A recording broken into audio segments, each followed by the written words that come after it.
Bom, meus queridos amigos, hoje nós vamos falar sobre o tema que é o seguinte, é uma pergunta: qual é a sua religião?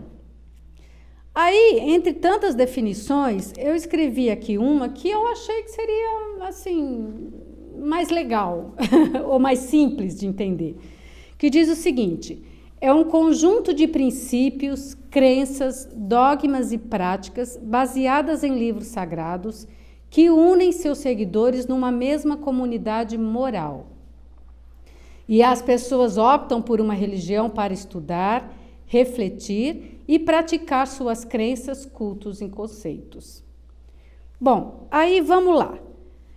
Qual é a nossa religião? A maioria de nós nascemos numa família que habitualmente já tem uma religião lá pré-definida, que segue já há algum tempo. Seja católica, seja evangélica, seja espírita. Espírita, para as pessoas que têm a minha faixa etária, você imagina que há 50 anos atrás, a maioria das pessoas no nosso país eram católicos. Evangélico começou a se disseminar, eu acho que há um pouco menos de tempo. E quem era espírita, né, gente, nem ia dizer que era, porque há 50, 60 anos atrás, espiritismo ou quem fosse espírita era sinônimo de ser macumbeiro. Então, para não correr risco, você nem falava, né? Mas a grande maioria, eu acredito, como eu, nascemos num berço católico. E aí, habitualmente, eu acredito que isso tenha acontecido com a maioria de vocês que tem a minha faixa etária, acima dos 50, não vamos entrar nos detalhes dos anos, não é?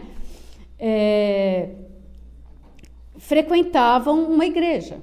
Então, por sermos de uma família católica, a gente foi batizado, depois a gente frequentou uma catequese, a gente fez a primeira comunhão, alguns, como eu, fizeram até crisma, né?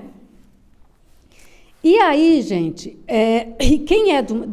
quem na ocasião já era da doutrina espírita, eu estou falando, quando eu falo aqui do espiritismo, eu não estou falando só kardecista, umbandista, candomblé, tudo dentro desse pacote do espiritismo, né?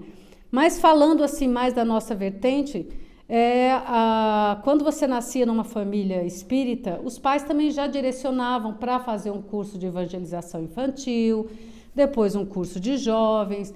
No islamismo, por exemplo, a criança, quando chega aos 7 anos, também já começa a se ensinar essa criança como faz as orações, por que tem que jejuar, a leitura do Alcorão. E assim, cada religião, dentro dos seus princípios doutrinários, você era inserido naquilo. Mas, louvado seja Deus, nós vamos crescendo e aí, dependendo da nossa condição de percepção e desenvolvimento espiritual, nós vamos buscando algo que atenda os nossos anseios espirituais. Então, assim, só fazendo parênteses aqui, me usando como referência, aos meus 22 anos, quando eu conheci essa casa, ai, gente, faz tempo, viu? Bom, fecha parênteses. Bom, aos meus 22 anos, eu estava numa fase que vim da igreja católica, fiz tudo aquilo que eu falei, fui batizada, primeira comunhão, crisma. Mas aí eu estava numa fase que eu estava questionando as coisas. Aí eu ficava assim, tá bom, a gente nasce, cresce, oxalá case, porque eu queria casar, né? Morre. Mas qual o sentido de tudo isso? Porque eu ia na igreja, eu vou confessar para vocês, gente, eu não tinha muita paciência não de ouvir o padre. E quando eu tentava prestar atenção, eu não conseguia entender, porque a hora da homilia, meu filho, eu já aceitava. Porque assim, eles liam uma parte da Bíblia e falavam um linguajar que para mim, uma jovem, era difícil de assimilar. E não satisfazia as minhas dúvidas. Porque eu estava num momento assim, o que é que eu vim fazer nessa terra? Eu vou nascer, morrer e vou para onde? Porque eu achava que eu não era tão boazinha para ir direto para o céu. Mas também não era, né? A pior das criaturas para ir para o inferno. Aí eu ia ficar no purgatório a vida toda? Essas coisas estavam me agoniando. E aí, como nada é por acaso, eu reencontrei uma amiga que foi minha amiga de escola, a Vera, irmã da Marta, esposa do Celso, bom, fecha parênteses. E aí ela me contou que ela estava vindo numa casa espírita, e eu não tinha nem noção, gente. Mas eu falei, legal, vou lá. E aí eu vim. E aí, na primeira palestra, que foi a Irani que deu, quando eu ouvi aquilo, eu não lembro o assunto, tá, gente? Mas assim, era algo que eu falei, nossa, agora isso faz um bocadinho de sentido para mim, porque eu ficava pensando, se tem uma família que tem um monte de filho, um é bom, outro é danado, um é do bem, outro é do mal, aí começou a reencarnação, começou a se encaixar nas minhas dúvidas. E aí eu falei, estou gostando disso. Aí eu comecei a frequentar. Para mim, a doutrina espírita trouxe um acalento e resposta para as minhas dúvidas como criatura de Deus. Não estou dizendo que a doutrina é a religião correta, é a melhor, não. Eu estou dizendo que para mim, como eu acredito que para a maioria de nós que estamos aqui, trouxe respostas, um acalento, um envolvimento. E aí eu fiquei. E eu acho que assim como muitos de nós que estamos aqui, a gente quando vem e encontra na doutrina, a gente vem para refletir, para estudar, para entender o que é que eu estou fazendo nessa terra. Por causa de quê, meu Deus, eu tenho que passar por todos esses sofrimentos. Então, quando nós nos direcionamos para uma religião, que eu sempre falei isso, eu acho que ter uma religião é extremamente importante para que nós possamos ter um parâmetro, algo que nos direcione, porque infelizmente a gente ainda não tem, eu falo por mim, a condição de assim, sozinho, seguir em frente. A gente vacila muito na nossa fé. E dos pilares da religião é isso, é nos fortalecer como criaturas de Deus, incentivando em nós a fé para confiar que nós devemos seguir e que nós não estamos sós. Bom, até fazendo um outro parênteses, gente, hoje eu estou danada, eu não vou acabar desse jeito, né? Só no parênteses. Mas assim, ontem eu estava assistindo, fiz o almoço, não sei o quê, aí meus filhos e meu marido começaram a assistir um filme que chama alguma coisa assim, Em Busca da Fé, a história do padre Tissu. É uma história baseada em fatos reais, nós assistimos, e falava exatamente de um homem que tinha rebelde, que inclusive já tinha passado pela prisão, aí ele sofre um acidente e ele desperta nele a fé e ele vê a Virgem Maria no momento que ele sofre o acidente, quase morre, e aí ele resolve ser padre. E aí ele vai para a igreja estudar. E aí eu achei maravilhoso quando eu estava assistindo essa parte do filme, porque me remeteu exatamente quando eu quando eu optei pela doutrina espírita para ser a minha religião, entre aspas, né? Porque é tudo uma questão do despertar.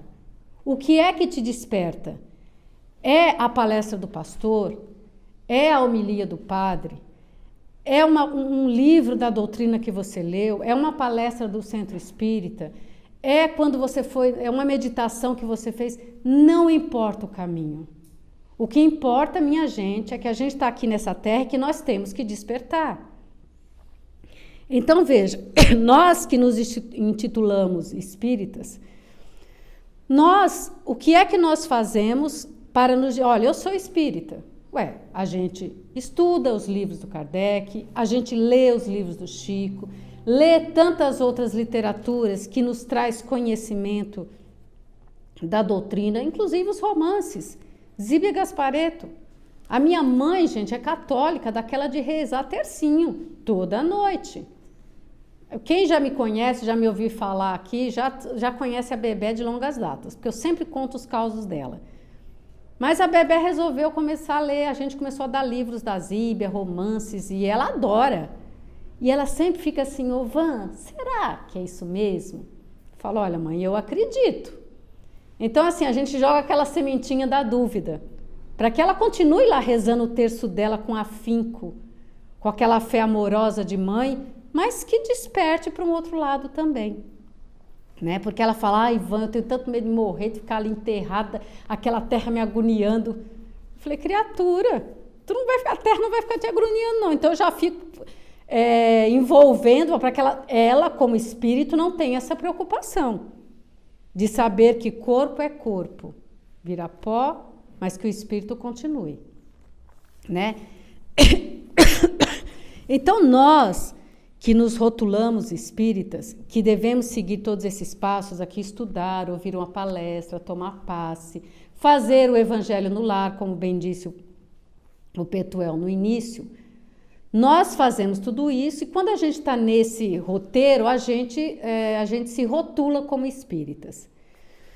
Porém, eu queria só falar uma coisinha aqui. Nós somos espíritas, mas nós ainda temos alguns requisitos de Igreja Católica, do catolicismo. Você fala, imagina, Ivonete, eu sou espírita, eu nem vou à igreja. Gente, mas a gente acende uma velinha, não é? A gente acende uma velinha, a gente tem lá o nosso santinho, não é? A gente batiza os nossos filhos. Ah, eu sou espírita, mas meu filho frequenta a catequese na Igreja Católica. A gente carrega nosso patuazinho, não é? A gente faz simpatia no fim do ano. Então, veja. Ai, Ivonete, e agora? Então, isso significa que eu não sou uma espírita raiz? Eu sou uma espírita Nutella? Gente, tudo bem. Isso está errado, Ivonete, eu sou espírita, faço tudo isso que você falou, mas eu tenho lá a imagem de Maria, de São Jorge, São Benedito, São Cristóvão, acendo uma velinha para o meu anjo. Gente, não está errado, não. Tudo bem. Isso, gente, é o que menos importa. O título que nós carregamos da religião que a gente segue, dos preceitos, isso não faz a mínima diferença. Não importa o livro sagrado que a gente leia e que a gente siga.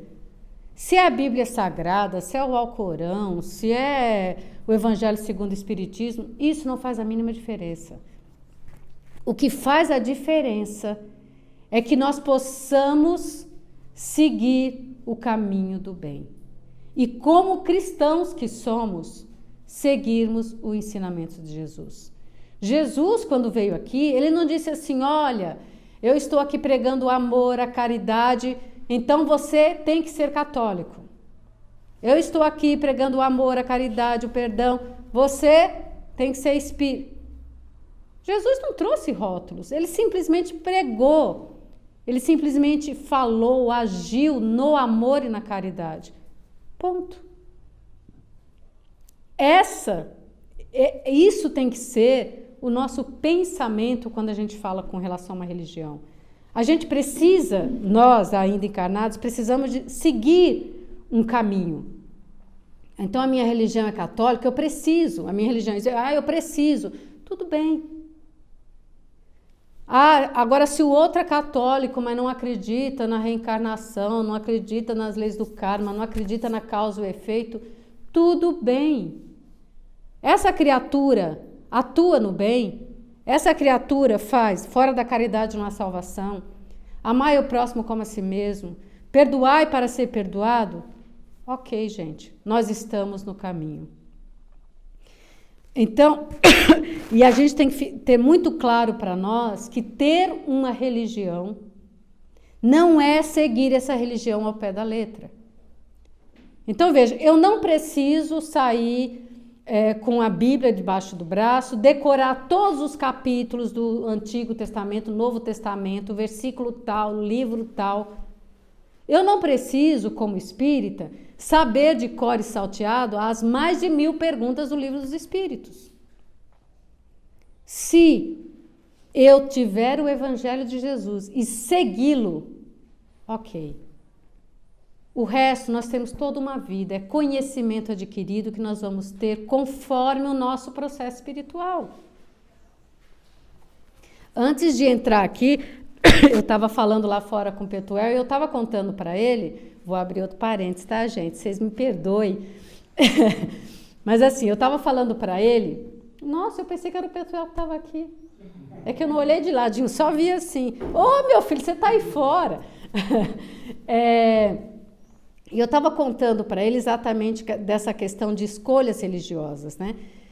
E que praticar o bem é que é a nossa verdadeira religião. Então, eu tenho um médico, oftalmologista, que é meu médico há mais de 30 anos, gente, certamente. Quando eu o conheci, ele era residente lá no HC, e eu fiz, para quem já não conhece, quem me conhece já conhece, sabe da história, mas só para colocar no contexto, eu fiz 4 transplantes de córneas, e o Dr. Samir foi o meu médico, meu primeiro médico oftalmologista. Ele ainda era residente, meu primeiro transplante de córnea eu fiz com ele lá no HC, assim como todos os outros. E o Dr. Samir, eu não sei se ele tinha alguma religião, né? Muitos médicos têm um certo pré-conceito de assumirem que seguem algo. Mas ele era um médico jovem ainda, mas ele já era uma pessoa e é uma pessoa extremamente generosa. Eu me lembro, gente, quando eu fiz o meu primeiro transplante de córnea, no HC, eu fiquei 6 anos na fila esperando. Hoje, graças a Deus, não é mais assim para transplante de córnea. E aí, quando eu fiz o meu transplante, ele fazia isso para todos os pacientes que ele atendia lá no HC. Depois que ele fazia o transplante, ele levava esses pacientes para a clínica dele, para o consultório dele, para continuar o atendimento lá, sem cobrar um tostão, porque o consultório dele era particular. E aí eu chegava lá, tinha um monte de gente como eu, entendeu? Que tinham sido operados no HC e que ele levava lá para atender. Por pura generosidade. E aí, ele é meu médico até hoje, e aí num determinado momento, eu apresentei para ele um livro que a Irani me deu para ler, chamado... Esqueci.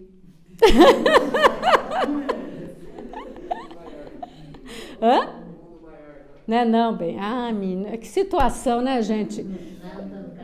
Não é um livro do Kardec, é a Roda, não sei das quantas. Gente, eu vou lembrar porque... Não, me recuso. Procura aí bem. A Roda, não sei das quantas, de uma doutora. Foi uma médica que escreveu esse livro, a Irani me deu para ler. Eu li esse livro em uma semana. E ela é uma médica que na década de 80, quando estava o auge da AIDS no mundo, ela se dedicou a atender esses pacientes que estavam em estado já terminal. E aí ela foi uma dedicação enorme para cuidar dessas pessoas. E ela conta no livro que ela morava numa pequena cidade, que as pessoas, sabendo pelo preconceito que existia na época e a falta de conhecimento e a ignorância da humanidade, botaram até fogo na casa dela, porque disseram que ela estava levando a doença para a cidade. E nesse livro, ela conta toda essa luta que ela teve para defender e cuidar dessas pessoas, para que elas tivessem o mínimo de dignidade nesse momento. E aí ela conta de uma experiência espiritual que ela teve. E ela fala, eu não sei, gente. Ela falou, eu fumo demais, eu sou uma pessoa indisciplinada e eu tive essa experiência espiritual. A roda da fortuna, se não me engano. Alguma coisa assim, eu vou lembrar. A roda da vida. E aí eu achei extremamente interessante por ser uma médica e dei esse livro de presente para o meu médico. Ele, não, Ivonete, eu conheço a doutora, depois eu passo o nome dela, viu, gente? Vou ficar devendo isso. Eu conheço, já li alguns artigos dela, inclusive, e ele leu e se apaixonou. E aí depois, é aquilo, gente, foi a sementinha. Isso é nós termos uma religião, estarmos conectados com Deus. Vamos colocando sementinhas de amor, de reflexão onde a gente passa. E como ele gostava muito de mim, eu contava os causos dos centros, atendimentos espirituais, ele ouvia, mas desconfiado, né? E aí ele leu o livro O Mundo Maior do Chico. E aí quando ele leu o livro, um dia eu fui numa consulta, ele falou, Ivonete, eu preciso te contar uma coisa, conte. Li um livro chamado Mundo Maior, eu fiquei impressionado. Como pode um homem ignorante como ele era, porque Chico mal era alfabetizado, escreveu um livro daquele falando de aspectos da medicina que hoje nós estamos vendo, hoje nós estamos vivendo, um livro escrito há mais de 60, 70 anos atrás. E aí ele despertou. Hoje ele, é claro que a última vez que eu falei com ele, ele jamais vai dizer que é espírita. Isso faz diferença? Rótulos? Não. Importa que ele está agindo para o bem. E aí, fazendo de novo um parênteses, nossa, doutor Samir, se ele ouvir essa palestra, ele vai falar, Ivonete, você ficou contando todas as minhas intimidades? Eu fui fazer, gente, um dos meus últimos transplantes, o terceiro, eu passei aqui na casa. Na ocasião, o doutor Pierre, que é o espírito médico, oftalmologista, que viveu na França, se não me engano, há alguns séculos atrás, que era com quem a Irani fazia os atendimentos de cura. Vários espíritos médicos, mas o doutor Pierre, tem até um nome ali ainda na sala, tá vendo? Eram feitos atendimentos de cura. E aí eu me lembro que antes do transplante eu passei com o Dr. Pierre e ele me olhou e ele pediu para que a pessoa que estava na sala com ele fizesse algumas anotações técnicas e pediu para que eu entregasse ao meu médico antes da cirurgia. Vocês me desculpem estar fazendo esses parênteses, mas é só para que nós possamos seguir nessa reflexão do quanto é importante servir e refletir e estar atento, atuar para o bem. Não importa no que a gente acredita. E aí, gente, eu cheguei lá para fazer o transplante e falei para a instrumentadora do Dr. Samir, olha, entregue isso aqui para o Dr. Samir. Ele já sabia que eu frequentava, que eu falava muito do Dr. Pierre para ele, né? E aí, daqui a pouco, chega o Dr. Samir antes da cirurgia. Tudo bem, Vanessa? Eu falei, você recebeu o meu recado? Meu não, recado dos espíritos? Ele falou assim, recebi sim. Mas assim, né, gente? Com certo desdém, assim, recebi. Bom, tudo bem, fiz a cirurgia de manhã. À noite eu estou em casa, aí meu olho estava um pouco incomodando, arranhando, aí eu liguei para ele. Ai, doutor Samir. Ele falou, não, calma, você toma um remédio, não sei o quê. Aí ele, Ivonete, oi, doutor, eu preciso te contar uma coisa. Conte! Aí ele falou assim, sabe o que é? Sabe aquele papelzinho que você me deu? Eu falei, sim. Ele falou, então, tinha uns termos técnicos ali que eu já até, né, mas tudo bem.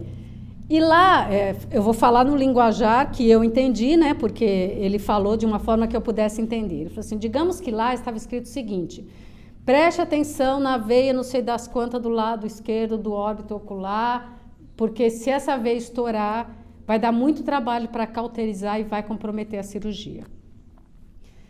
E aí, né, Ivonete, quando eu comecei o transplante, assim, só por nada, não que eu tivesse, né, eu resolvi prestar atenção naquilo que estava escrito. Aí ele falou assim, e a veia iria estourar. Aí eu cauterizei tudo antes de começar o processo e seguiu. Até me arrepio, gente, quando eu lembro disso. Aí ele ficou meio assim, eu falei, que bom, né, que você não teve orgulho e vaidade, pelo menos para prestar atenção no que estava escrito. Para finalizar, quando eu fiz meu quarto transplante, oi, Ivonete, você falou assim, tem alguma orientação hoje? Eu falei, o que é, meu filho? Não está mais acreditando em você, não? Estou começando a ficar com medo. E ele riu na ocasião. Eu falei, olha, não recebi nada não, então segue aí com o teu conhecimento e com a sua condição. Então, só para vocês verem, né, gente, o quanto não importa rótulo nenhum. E quando eu conto tudo isso para vocês, é para a gente ver o seguinte, vamos ter discernimento para não apontar a religião do outro. Porque às vezes nós como espíritas, a gente acha que o que nós estudamos, o que nós acreditamos, eu acho, que faz muito mais sentido do que o que é pregado em muitas religiões. Eu acho isso. Mas eu não vou apontar o dedo para aquele que vai lá assistir o culto do pastor, para aquele que vai na igreja católica, para aquele que vai num templo budista, para aquele que vai no terreiro de Umbanda, para aquele que vai no terreiro de Candomblé. Eu jamais vou apontar o dedo para o rótulo, ou a religião, ou as crenças, ou os cultos que essa pessoa faça de acordo com a religião que ele siga. Jamais. Porque o que importa é essa criatura de Deus seguir no bem, no amor, na caridade. E se essa pessoa que está lá, e eu posso garantir para você, está lá no centro de Umbanda, no terreiro, incorporando as suas entidades, sejam elas caboclos, pretos velhos, exus, não importa a linha que sigam, ciganos, mas eles estão lá atendendo alguém, diz uma orientação, e essa orientação, louvado seja nosso Senhor Jesus Cristo, acalenta a alma daquela criatura que estava com um processo de dor, de medo, de angústia, louvado seja. Então eu vou dizer não. Na doutrina espírita kardecista, lá da federação, a gente não tem cultos, a gente não acende vela, a gente não tem santinho. E aí, por conta disso, eu vou apontar o dedo para aquele que faça isso? Então, nós temos que nos vigiar com relação a isso. Louvado seja Deus que nós estudemos a doutrina e que isso nos traz discernimento, conhecimento. Mas se nós formos espíritas apenas seguindo aquele beabá que está lá, decorei as perguntas do livro do Espírito, eu tomo passe, venho no centro toda semana, eu estudo, mas nós não temos um olhar para o outro de aceitação, de entendimento. Nós temos que ter um olhar de tolerância, entender que cada um tem o seu processo evolutivo, espiritual. Cada um está dentro da sua própria caminhada, cada um está passando lá pelas suas dores, pelos seus medos, e nós temos que ter compaixão, nós temos que orar, nós não podemos apontar o dedo para julgar, nós temos que acolher dentro da nossa possibilidade aquela criatura que nós percebemos que ainda não tem o mínimo de conhecimento que nós temos. Então, se nós aqui, vamos falar só de nós, que estamos aqui hoje, que sempre viemos nessa casa, nem que seja para ouvir a palestra, tomar o nosso passe, nós já temos um pouquinho de discernimento, um pouquinho de conhecimento, nós já despertamos a nossa alma, pelo menos para nos dispor a refletir. Se nós cruzamos na nossa vida com pessoas grosseiras, com pessoas atordoadas, com pessoas, como se diz, orgulhosas, vaidosas, com pessoas que estão perdidas no mundo, nós temos uma obrigação moral de tentar entender, dentro do processo que nós estamos, a condição daquela criatura. Nós vamos ser condizentes quando uma pessoa está indo num caminho que é... Nós vamos ser cúmplices quando a pessoa está indo num caminho que vai, inclusive, destruí-la? Não. Mas se não nos cabe, como se diz, materialmente, diretamente fazer algo por aquela criatura, nós vamos exercitar dentro de nós a piedade, a caridade, um olhar amoroso para aquela criatura, pedindo e rogando a Deus para que possa protegê-la. Se eu não posso fazer além disso. E orar já é muito, quando nós direcionamos verdadeiramente. Sabe, nós não podemos fazer, nós entregamos para Deus. Isso, gente, para nós que nos rotulamos espíritas, isso é ser espírita. Ser espírita é a gente, não andar com isso aqui debaixo do braço. Ser espírita é ter isso aqui dentro do nosso coração. É a gente amar ao próximo como a si. É nós seguirmos o passo de Jesus. Amar ao próximo é difícil. Amar a si também não é tão simples. Porque nós temos, às vezes, muita pouca compreensão para com as nossas limitações. Nós temos que nos amar, nos entender, nos aceitar, mas estar em constante processo para nos modificar naquilo que a gente sabe que não é bom. Quando a gente tem esse olhar de mudança para conosco, aí sim nós podemos oferecer um pouco para o outro.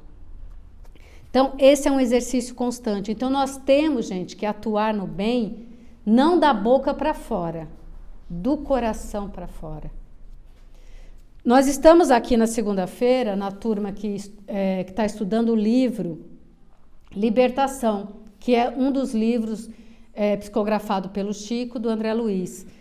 E aí tem uma frase, lá no capítulo 9 desse livro que nós estamos estudando, que narra uma equipe espiritual passando por um processo de libertação e resgate de alguns espíritos presos a processos espirituais por conta da rede de ódio que nós vamos alimentando e adubando no decorrer de todas as nossas existências. Inclusive, hoje nós estamos aqui, não importa a idade que cada um tenha, pelo amor de Deus, gente, se nós temos mágoas, vamos entender por que eu guardo isso dentro de mim.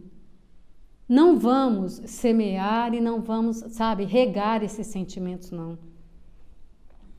E aí, numa dessas passagens, o orientador espiritual, Gubbio, ele fala o seguinte, falando da cidade, do lugar onde eles estavam, ele fala assim, temos aqui grande quantidade de crentes titulares, mas muito poucos amigos do Cristo e servidores do bem. Então, é exatamente isso. Não adianta a gente se intitular o nome da religião que você segue. Não adianta ir na igreja, rezar, assistir a homilia, prestar até atenção no padre e sair dali. Nossa, você viu fulano, gente? Pelo amor de Deus. Você soube o que aconteceu com Cicrano? Jesus, a Maria José. E estou falando da igreja e da gente aqui. Inclusive, nesse filme que eu assisti ontem, eu achei tão magnífico isso, porque esse homem que queria ser padre, quando ele foi falar lá para o bispo, aí o bispo quis dizer assim, tá, você era um homem que inclusive já esteve preso e agora você quer ser padre? E ele disse, mas não é isso que Deus espera de nós? Que a gente se modifique? Que a gente busque o nosso caminho? Eu falei, toma, bispo, tá vendo? Não resisti, né, gente? Acho que era, não sei, porque eu estava lavando louça, aquilo começou a me interessar. Eu comecei a assistir na hora que ele sofreu um acidente e viu Maria. E meu filho, você gostou, né? Eu falei, gostei, claro. Presta atenção todos vocês, né? É um filme religioso. Até estranhei dos meus filhos, do meu filho em especial que faz psicologia, ter escolhido esse filme para ver. Mas eu achei ótimo, né? Porque como ele era um homem da... Oi? Você lembra o nome? É uma história de fé, Padre Tissu. Se você colocar Padre Tissu, você já vai achar. E eu achei ótimo, porque assim, traz... E ele era um padre, por exemplo, ele foi pregar, só fazendo esse parênteses, do quanto é importante isso, né, gente? Não é o título, mas o que você... a sua disposição para transformar. E aí ele foi na cadeia, ele já estava no seminário, ele foi com outro padre, que também estava lá no seminário, que estava lá porque os pais queriam que ele fosse padre. E era um rapaz muito rigoroso, né? E ele não, ele já era mais assim, falava uma linguagem popular, onde pudesse chegar no coração das pessoas. E eles foram no presídio. Aí estava lá, todos os prisioneiros entraram numa sala, estavam todos lá os prisioneiros sentados, né? Aí o padre, esse mais jovem que ele estava com uma doença degenerativa, tá bom? Depois do acidente ele descobriu que ele tinha essa doença. É uma história real, tá? E ele já estava usando de muleta porque os músculos iam atrofiando. Inclusive, do contexto da história é que ele nem ia se ordenar padre porque seria... Como é que você vai... Vai dar spoiler. Não, desculpa, tá? Tudo bem, desculpa, né, gente? Então, bom, aí... Ai, gente, desculpa. Bom, só contando a parte da prisão. É para vocês ficarem interessados. Isso. Aí, esse moço, né, começou a falar, irmãos, nós estamos aqui porque nós vamos nesses lugares sombrios para trazer a palavra de Jesus. Aí um dos presos, né, falou assim, que é? Como assim sombrios? Aqui o lugar é preto, aqui todo mundo é preto, aqui tudo... Por que sombrio? Não estou entendendo. Aí ele ficou meio assim, sem saber o que dizer. Aí esse rapaz, né, o padre Tsu, falou assim, bom, é o seguinte, gente, vocês estão aqui, né? Todo mundo. Quem vem visitar vocês? Pai de vocês? Só em pensar que vocês estão presos, saber o que vocês fizeram, eles estão lá, tristes, angustiados. Não vem. A esposa de vocês? Nós já estamos com outros lá. Os filhos de vocês preferiam dizer que vocês tinham morrido do que você estar preso na escola. Quem vem até vocês para visitar vocês? Ele falou assim, Deus. Ele diz assim, você não precisa fazer uma chamada para Deus. Basta você se conectar, Ele está aqui. Independente da sua condição, o que você tenha feito, se arrependido ou não, Ele sempre está aqui. Então, por que eu contei essa passagem? Olha que maravilhoso, gente. Então, não adianta a gente decorar... Gente, que horas são? Porque eu, né? Coisas da idade, eu já não enxergo mais a vida. Quanto? 15. Entendi. É 10h45 ela falou, criatura. Então, veja, ele foi lá, não adianta eu chegar para aqui, gente, e falar, gente, versículo 2, capítulo 7 de São João, Jesus, mostrar para vocês que eu conheço tudo. Não adianta isso. Você veja que ele simplesmente foi lá e falou, acorda para a vida, só Deus vai te salvar, só Deus vai te ouvir, te acalentar. É isso. Nós temos que ter uma religião porque a gente precisa ter um ponto de apoio, porque nós somos danados, né? Então a gente precisa vir no lar, a gente precisa ouvir uma palestra, a gente precisa ler um livro, a gente precisa estudar. Porque sozinho, normalmente, né, a gente vai chegar em casa à noite, se eu não tiver que vir no lar segunda-feira como uma disciplina para mim, estudar toda segunda, se eu ficar em casa, eu vou estudar? E se eu estudar... Não, eu vou, Ivonete, imagina, eu não preciso frequentar. Tá bom, aí você lê lá, começa a ler, nossa, peraí, aí você pega o celular, vê o Instagram, começa, olha, gente, que babado, aí você, gente, 1 hora no celular, 5 minutos de estudo. Então, nós precisamos ter a disciplina de falar o seguinte, não, toda segunda-feira, 1 hora, eu vou estar lá para estudar, porque eu vou estar focado naquilo. E olha que às vezes a gente está aqui e ainda está lá, voando, né? Mas pelo menos nós estamos nos dispondo. E isso é que importa. Aqui, gente, aqui no Evangelho, para terminar, olha, gente, hoje eu nem trouxe uma musiquinha para vocês, né? Nossa, esqueci, Sandra. Quem me conhece sabe que eu gosto de uma musiquinha, mas eu não canto não, viu? Raquel, pode ficar tranquila, viu? Pode voltar, eu não fico cantando, não. Eu ponho para vocês ouvirem, só leio a letra, às vezes eu não resisto e dou uma cantadinha, mas assim, não se preocupe, pode voltar. Você e a Araci, é isso? Nádia. Você viu? Ô, Nádia, você me perdoe, viu? Sabe essas coisas, a gente vai ficando velha, a gente vai confundindo as coisas. Ah, então bom, então você me entende. Então você me entende, né? Então vocês podem vir, viu? Mas hoje eu nem, ainda bem, eu acho que eu senti que vocês estavam aqui, eu falei, não vou cantar não, porque vai que eles não voltam. A primeira vez, a gente, né, tem que...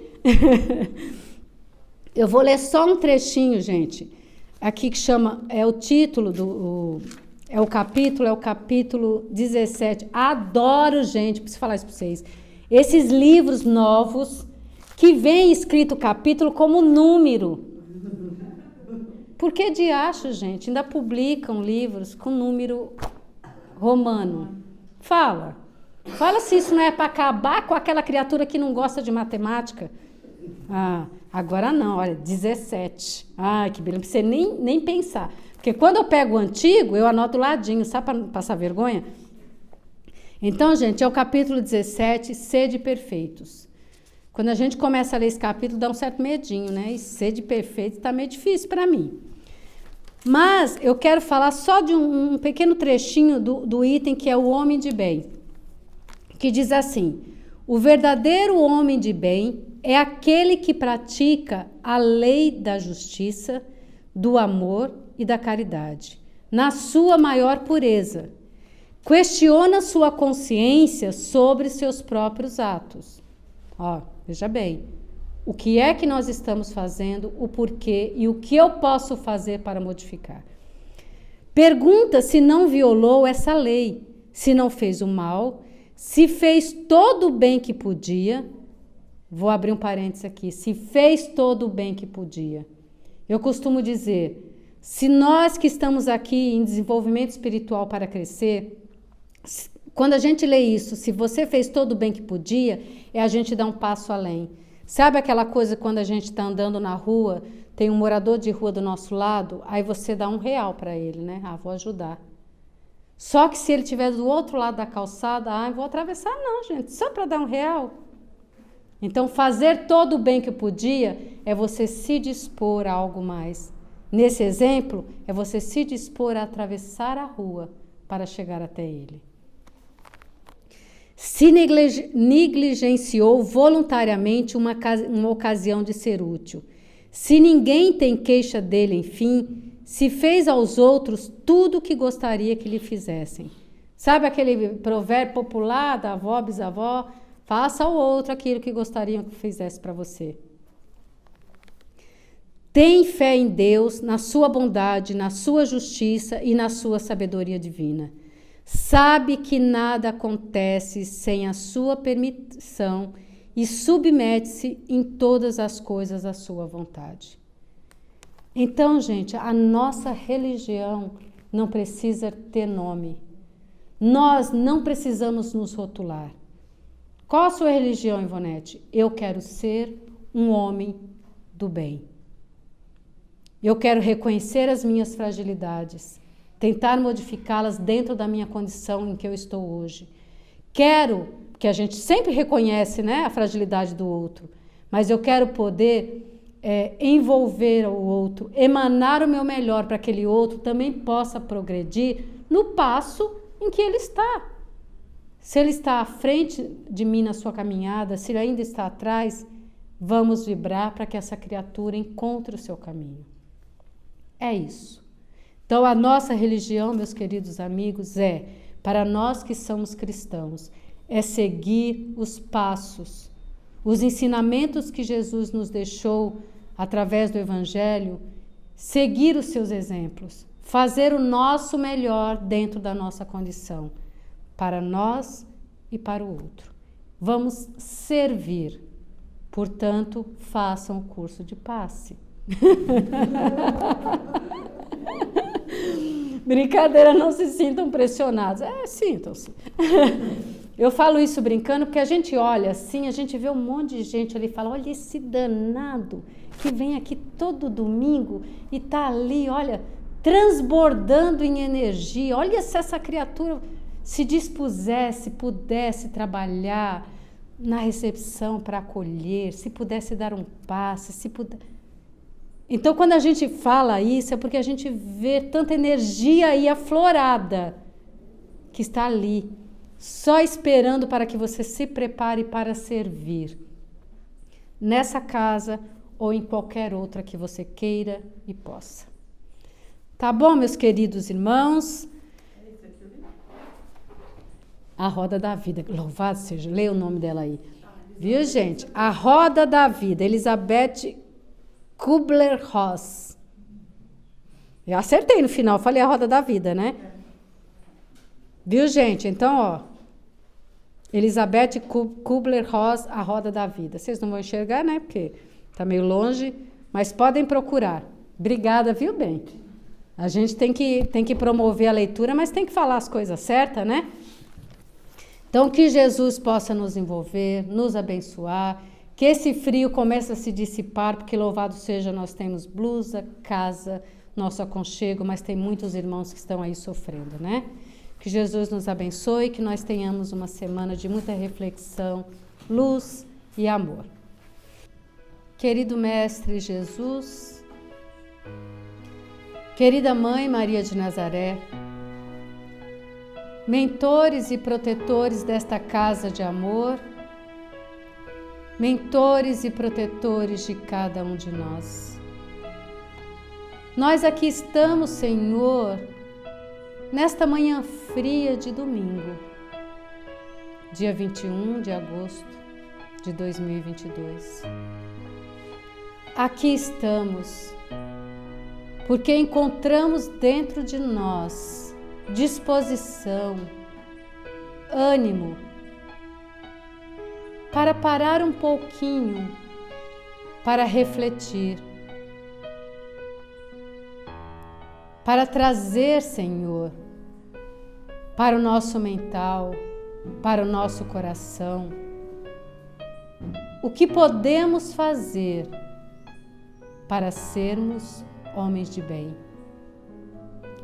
Querido Mestre Jesus, que nós tenhamos olhos e corações abertos para perceber aqueles que chegam até nós e que precisam, Senhor, de um conselho, de um abraço ou apenas, Senhor, de uma prece para acolher as suas dores, os seus medos.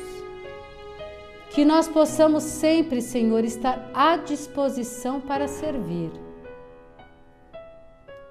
Que nós possamos, Senhor, ter um olhar amoroso, um olhar tolerante para todas as pessoas as quais convivemos. Querido Mestre Jesus, nós louvamos e agradecemos. Agradecemos, Senhor, pela casa onde moramos, pela família onde nascemos, pela família a qual escolhemos, pelos filhos que temos, pelos filhos que teremos, aqueles que adotamos como tal. Nós louvamos e agradecemos, Senhor, pelo nosso trabalho, que nos traz o sustento para essa vida material. Nós agradecemos, Senhor, pelo alimento à nossa mesa, pela roupa que vestimos, por todos os prazeres materiais que podemos usufruir. Agradecemos, Senhor, por essa doutrina de amor, pelo Teu Evangelho, que traz para cada um de nós conhecimento, reflexão e, quiçá, Senhor, progresso espiritual. Querido Mestre Jesus, leva as Tuas bênçãos, a Tua misericórdia a todos aqueles, Senhor, que estão sem esperança. Leva, Senhor, as Tuas bênçãos e o nosso amor a todos aqueles que não estão mais aqui conosco, que se encontram em algum lugar do plano espiritual. Mas leva a cada um deles o nosso amor e gratidão. Querido Mestre Jesus, nos ampara, nos protege, nos intui. Esteja sempre conosco nos nossos pensamentos, sentimentos, palavras e ações. Que assim seja, graças Senhor Jesus.